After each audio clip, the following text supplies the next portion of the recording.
오늘 우리 본문을 보면 요나가 화가 나 있습니다. 요나가 화가 난 이유를 우리가 알고 있습니다. 하나님께서 요나를 불러서 니느웨 성에 가서 회개하라고 말씀을 선포하라 명령을 하셨습니다.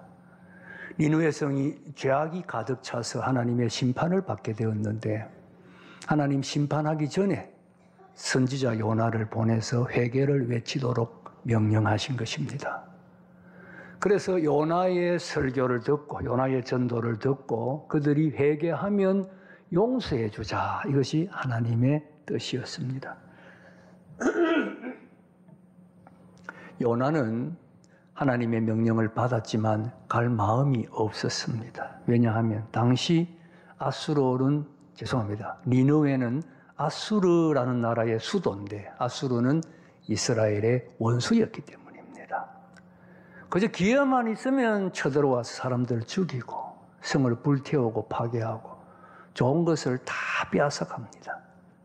철천지 원수입니다. 이런 철천지 원수의 나라의 수도가 망하게 되었다면 이스라엘 사람들로서는 이보다 기쁜 일이 없습니다.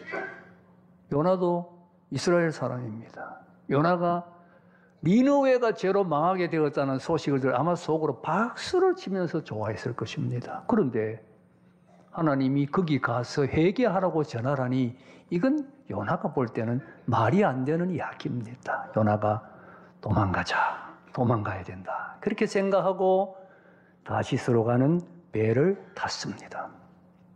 하나님이 가만히 계실 리가 없지요. 그 배가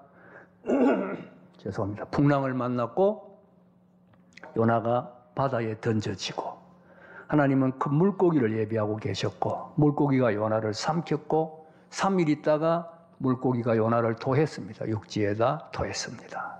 그래서 마지못해 이제 요나가 다시 니느웨로 갑니다. 하나님께서 다시 요나에게 나타나셔서 니느웨로 가서 회개를 선포하라고 명령을 하셨기 때문입니다. 여기 요나가 니느웨로 가는 일을 두고 한마디만 하겠습니다. 제가 주일학교 때 들었던 그 설교가 선생님의 가르침이 생각이 나기 때문입니다. 뭐라고 배웠는가 하면 요나가 니느웨로 가는 배를 타야 되는데 다시스로 가는 배를 탔다. 물고기가 요나를 토했더니 니느웨 앞이더라. 그래서 니느웨에 가서 다시 하나님의 말씀을 전했다. 이건 틀린 이야기입니다. 제가 주일학교 때 그런 설교를 들은 기억이 나는데 잘못된 겁니다. 왜냐하면 니느웨는 지금의 이라크입니다. 이스라엘에서 배 타고 갈 수 있는 곳이 아닙니다. 육로로 가야 됩니다. 다시스는 스페인이니까 지중해 배 타고 갑니다. 그러니까 물고기는 요나가 배 탔던 곳점에다 그냥 토해놓은 거예요. 거기서 걸어서 요나가 육로로 어떻든 걸어서 갔든지 뭘 타고 갔든지 육로로 니느웨로 가서 하나님의 말씀을 선포한 것입니다. 자, 이렇게 해서 요나가 니느웨에 가서 하나님이 명령하신 대로 40일 후에는 이 성이 망하니 회개하라 외쳤습니다. 그런데 여러분, 요나가 이 외침을 어떻게 했겠습니까? 이게 하고 싶은 말이 아니잖아요. 억지로.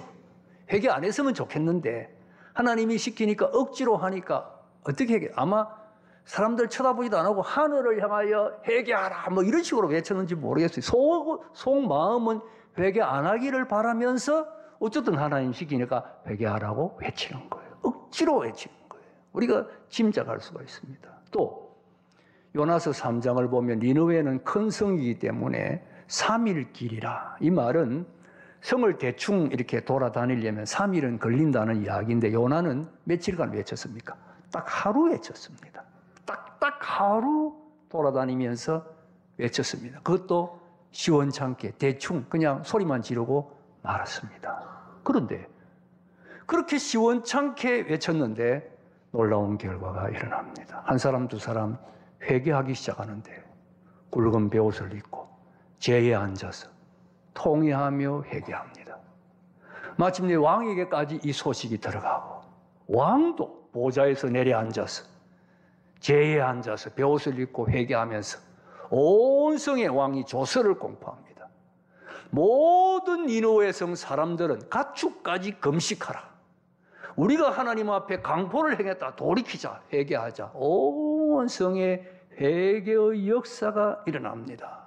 마침내 하나님은 진노를 거두시고 니느웨를 용서해 주십니다.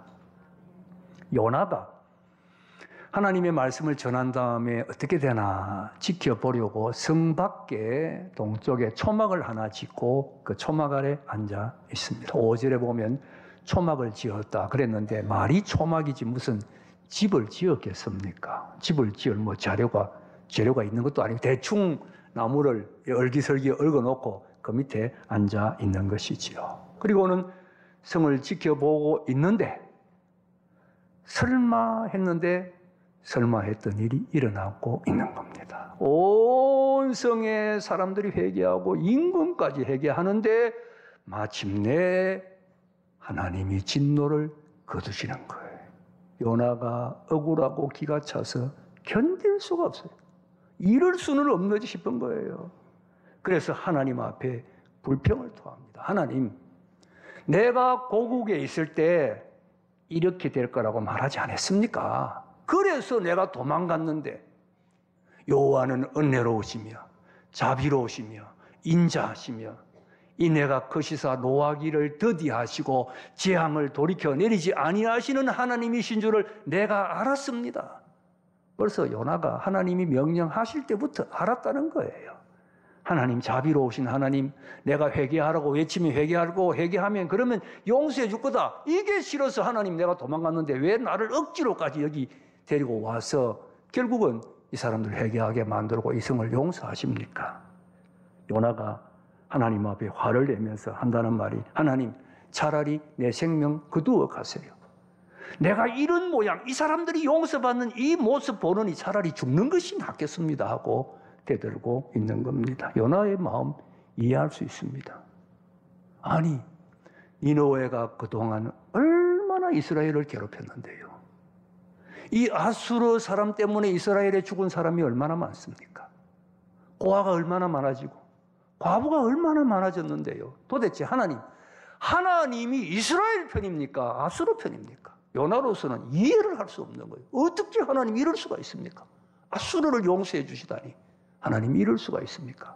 요나가 화를 내고 있는 것입니다. 많은 경우 이것이 우리의 고민과 갈등의 뿌리 아닙니까? 나쁜 사람이에요. 저 사람 까닭 없이 나를 괴롭혀요. 힘들게 해요. 아무리 봐도 정말 객관적으로 악한 사람이에요. 나쁜 사람이에요. 그런데 하나님 벌하지 않습니다. 하나님 잠잠하십니다. 하나님 왜 저 사람 벌하지 않습니까? 하나님 저 사람 분명히 나쁜 사람인데 왜 하나님 벌하지 않습니까? 여기에 우리의 고민이 있습니다. 갈등이 있습니다. 흑백 논리라는 말이 있습니다. 흑백 논리. 흑은 다 흑이고 백은 다 백이다.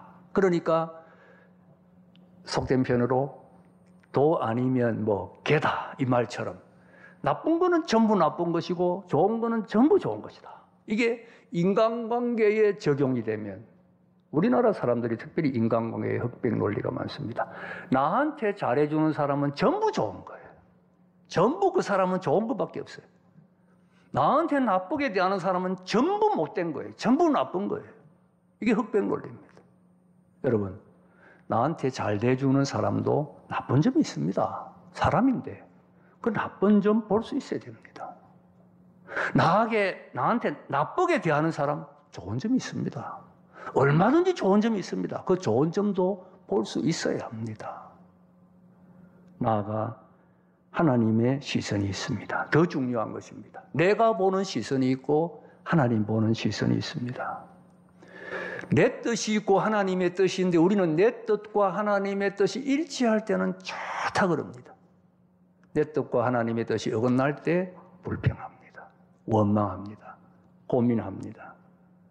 이건 깊이 생각해 보면 내 뜻으로 하나님의 뜻을 거역하겠다는 것이고 내 뜻으로 하나님의 뜻을 이기겠다는 것입니다.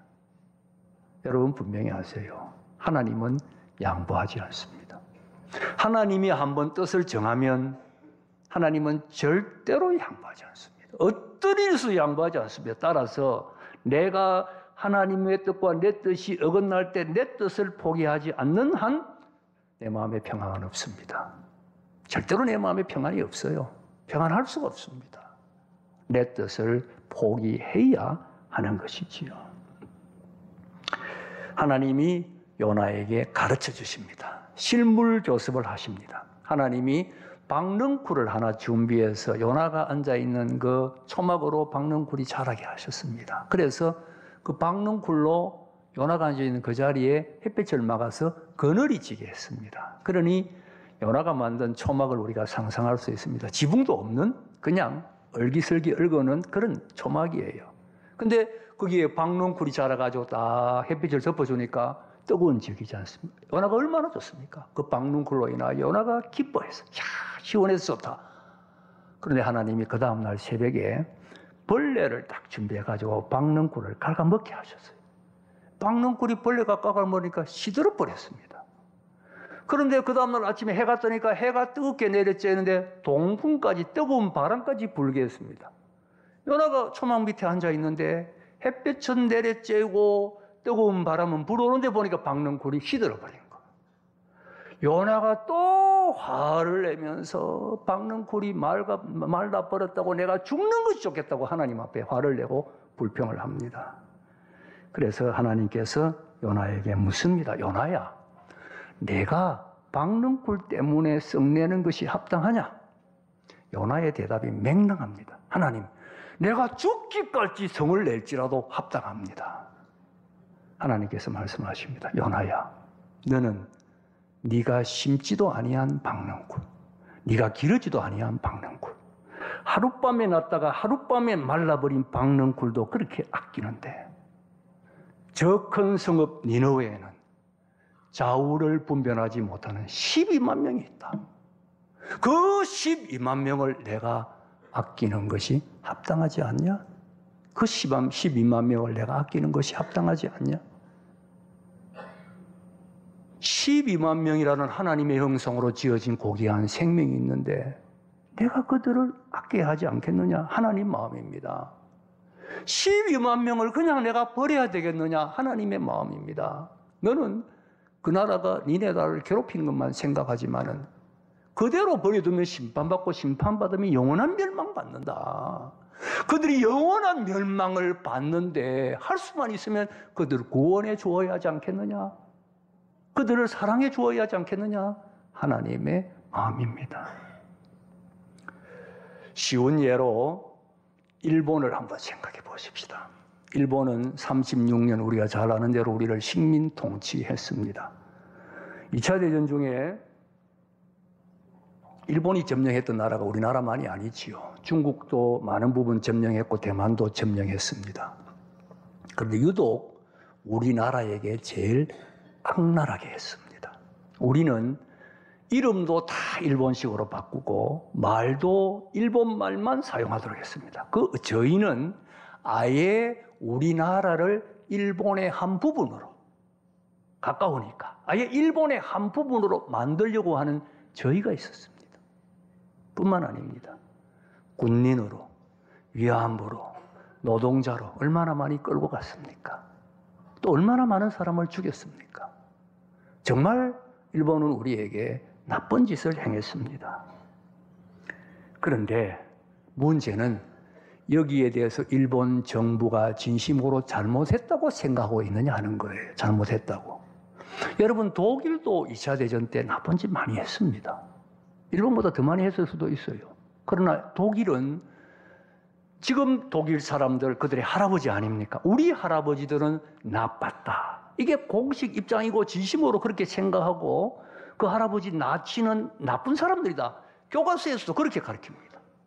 자기들 자녀들에게 2차 대전을 일으킨 우리 할아버지들은 나쁜 사람들이었다. 그렇게 가르칩니다. 독일은 그렇게 가르칩니다. 그리고 자기들이 피해를 주었던 나라나 민족에 대해서 정말 미안하다고 생각하고 사과합니다. 일본 그렇게 합니까?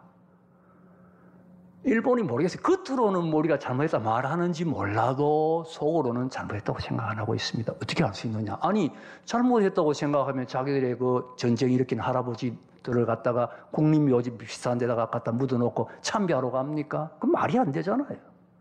참배하러 간다는 말은 우리 잘못 안 했다는 거예요. 속으로 져서 억울하다고 생각하고 있는 거예요. 이게 여러분 일본의 모습이에요.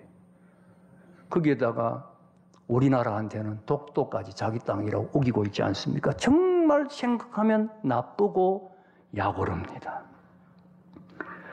하지만 우리는 생각해야 됩니다. 하나님은 일본을 어떻게 보고 계실까? 이 땅에 좌우를 분별하지 못하는 사람이 여기 있다. 내가 저들을 구원해야 하지 않겠느냐? 하나님의 마음입니다. 하나님은 우리를 사랑하듯이 일본도 사랑하십니다. 일본도 사랑하십니다. 그리스도인은 하나님의 마음을 알고 하나님의 마음을 배우는 사람들이 하나님의 마음을 배워야 됩니다. 하나님의 마음을 알아야 됩니다. 우리 주위 사람들도 마찬가지입니다. 사람들 중에 정말 못된 사람이 있습니다. 일본 사람 같은 사람들이 있어요. 힘들게 하는 사람이 있습니다. 어떻게 해야 됩니까? 하나님의 마음을 생각하고 하나님이 어떻게 보실까? 하나님의 마음을 품으려고 노력해야 됩니다. 하나님의 마음을 품으려고 노력해야 됩니다. 4.19 때 여러분 4.19 아시죠? 4.19가 터지고 나니까 나라가 뒤집어지고 그러니까 부정부패한 사람들 지금도 뭐 부정부패한 사람들 많이 그때는 뭐 수도 없는 부정부패한 사람들이 신문에 대문짝만하게 이름이 실리면서 온갖 비리 부정이 다 터져 나오는 거예요. 신문에. 근데 목사님 한 분하고 집사님 한 분이 차를 마시며 앉아 있는데 집사님이 신문을 보고 있습니다. 신문을 보다가 집사님이 화가 나잖아요. 화가 나니까 온갖 부정부패자들 명단이 나오니 화가 나니까 한다는 말이 하나님이 살아계신다면 어떻게 이런 놈들을 이렇게 살려주실 수가 있습니까? 이러는 거예요. 목사님이 정색을 했습니다. 집사님, 하나 물어봅시다. 여기 만약에 이 이름 중에 집사님 아들이 있다면 똑같은 말 하실 수 있겠습니까? 집사님이 뭐뭐 하시더니 여기 만약에 이 이름 중에 내 아들의 이름이 있다면 내가 그런 말 못하겠지요. 집사님 보실 때는 죽일 놈들이지만은 하나님 보실 때는 하나님의 아들일 수 있습니다. 그 속에 하나님의 자녀가 있을 수 있습니다. 여러분 그렇지 않습니까? 못된 거 사실입니다. 실수하는 거 사실이고 범죄하는 거 사실입니다. 그러나 하나님의 자녀일 수 있습니다. 여러분의 자녀라면 화내겠어요? 진노하겠어요? 기다리지요. 회개하고 사랑하고 돌이키기를 기다리는 거지요. 여러분 직장에 혹 여러분을 괴롭히는 상사가 있습니까? 가정에 여러분을 괴롭히는 사람이 있습니까? 교회 안에 여러분을 괴롭히는 사람이 있습니까? 힘들게 하는 사람이 있습니까? 하나님의 시선을 생각해 보십시오. 하나님은 그 사람도 내가 사랑한다. 그렇게 말씀하십니다. 하나님이 사랑하신다면 내가 어떻게 됩니까? 답은 하나입니다. 나도 사랑해야 됩니다. 하나님은 사랑하신다고 하는데 나는 다른 선택이 없어요. 나도 사랑해야 됩니다. 사랑할 수밖에 없어요. 마음에 들지 않더라도 사랑해야 됩니다. 우리는 나를 향한 하나님의 엄청난 사랑을 믿습니다. 그런데 이 사랑이 옆으로 건너가면 흔적도 없이 사라집니다.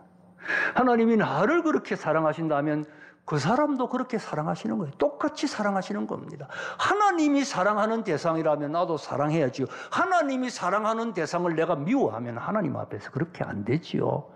여기에 참 사랑의 원리가 있는 거예요. 하나님이 사랑하는 대상이라면 사랑해야 되는 겁니다. 여러분, 손양은 목사님을 아시지 않습니까? 한센병자의 고름을 입으로 빨아주었다고 그러거든요. 여러분, 그게 가능한 이야기입니까? 한센병자, 여러분 한번 생각해 보세요. 인간적인 사랑으로는 불가능한 겁니다. 어떻게 한센병자의 고름을 입으로 빨아줄 수 있습니까? 근데 어떻게 그런 게 가능했냐? 이 사람도 하나님이 사랑하셔서 주님이 십자가에서 생명을 희생하신 주님의 사랑의 대상이다. 주님의 사랑의 대상이라고 생각할 때 나도 사랑할 수가 있는 겁니다. 주님처럼 나도 사랑해야지. 거기에서 그런 사랑이 가능하다는 이야기지요. 오래전에 가이드 포스트라는 잡지에서 제가 읽은 이야기입니다. 미국의 어느 도시에 배저노벨이라는 노부부가 있었습니다. 아주 신실한 기독교인이고 나이가 60이 넘었고 부인은 RH-라는 독특한 혈액을 가지고 있었습니다. 이 RH- 혈액은 많지가 않고 또 자기들끼리만 피를 주고받을 수 있습니다. 우리 다 대부분 RH+인데 RH+가 RH- 들어가면 그 사람 죽습니다. 그러니까 급한 일을 대비해서 RH- 혈액형을 가지고 있는 사람 병원에다 등록을 해놓습니다. 누군가가 필요할 때 자기들끼리 빨리 연락을 해서 피를 이렇게 수혈을 해야 되기 때문입니다. 부인이 RH-형인데 토요일 오후에 늦게 병원에서 연락이 온 겁니다. 긴급한 일로 피가 필요하니까 와서 헌혈을 좀 해주십시오.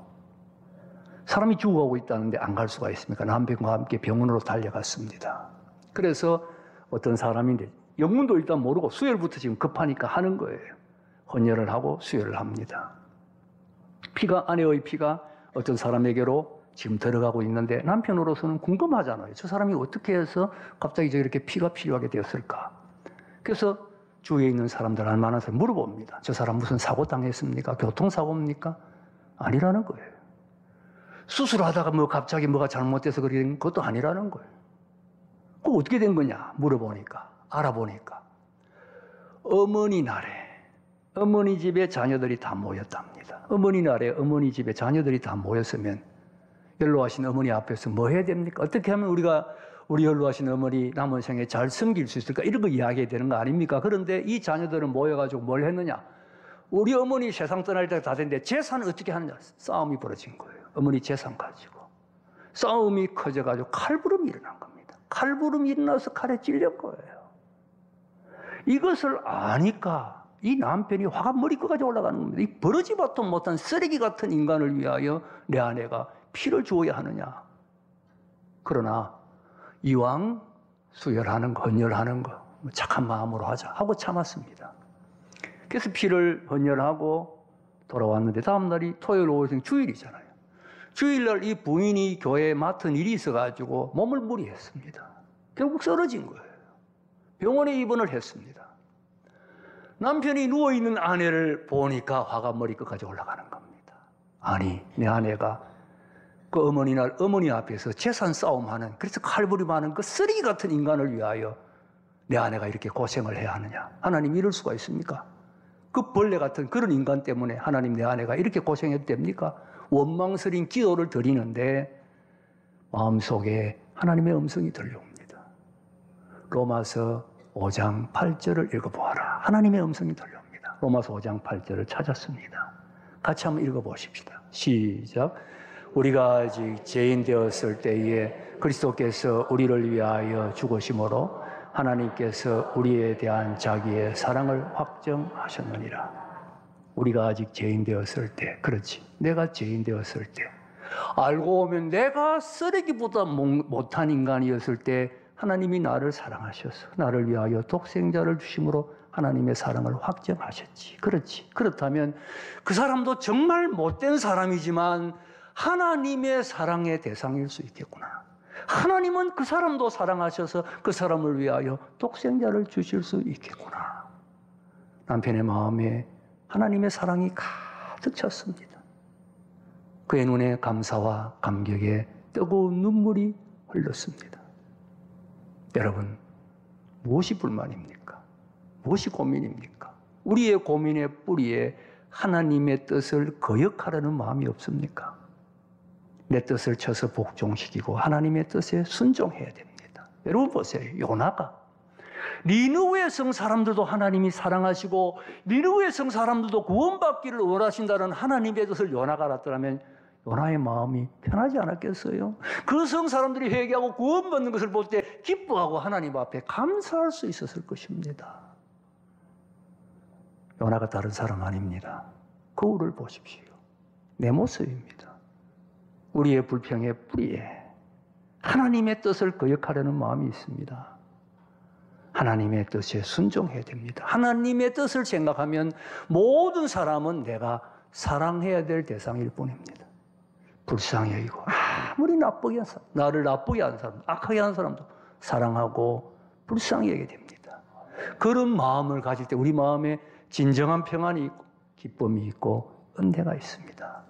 이 은혜가 여러분의 심령에 충만할 수 있기를 주님의 이름으로 축복합니다.